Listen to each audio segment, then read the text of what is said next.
Hello বন্ধুরা, কারা কারা ভালোবাসে আমার মতন চিংড়ি মাছের মালাইকারি খেতে? তাই আজকে তোমাদের সাথে শেয়ার করলাম আমি কীভাবে চিংড়ি মাছের মালাইকারিটা করি। প্রথমেই দেখিয়ে দিলাম, দেখো চিংড়ি মাছগুলো রয়েছে, নুন হলুদ দিয়ে মেখে রেখেছি। এরপরে কী কী মশলা অ্যাড করব সেটা তোমাদের বলে দিই। প্রথমে শুকনো লঙ্কা, তারপরে কালো জিরে, সাদা জিরে দুটোই একসাথে দিয়েছিলাম, কাজু বাদাম দিয়েছিলাম, নারকেলটা কুড়িয়ে দিয়েছিলাম, এরপরে দিয়েছিলাম কিন্তু পোস্ত। ঠিক আছে, এই কটা জিনিস দিয়ে সুন্দর করে মশলাটাকে তৈরি করব।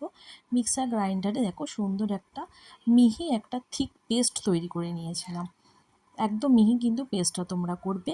তার সাথে সাথে কিন্তু এর মধ্যে অ্যাড করলাম হলুদের গুঁড়ো, অ্যাড করলাম, দেখো এর মধ্যে অ্যাড করলাম কিন্তু পরিমাণ মতো নুন। যে যেরকম নুন খাও সে সেরকমভাবে অ্যাড করবে।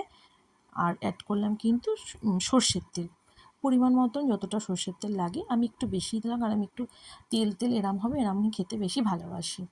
তার মধ্যে অ্যাড করলাম কিন্তু একটু চিনি, একটুখানি স্বাদটাকে ব্যালেন্স করার জন্য একটু চিনি আমি দিয়ে, তোমরা যদি না দাও স্কিপও করে যেতে পারো, আর যারা খাও অবশ্যই দেবে। আর এগুলো তো শেখানোর কিচ্ছু নেই, কারণ সবাই এভাবেই হয়তো করো বা আমি এভাবে করি। তোমাদের যদি রেসিপিটা ভালো লাগে অবশ্যই তোমরা একটু ট্রাই করো। তার মধ্যে মশলাটা সুন্দর করে মেখে নিয়ে এর মধ্যে চিংড়ি মাছগুলো দিয়ে কিন্তু সুন্দর করে মেখে নিলাম মশলার সাথে।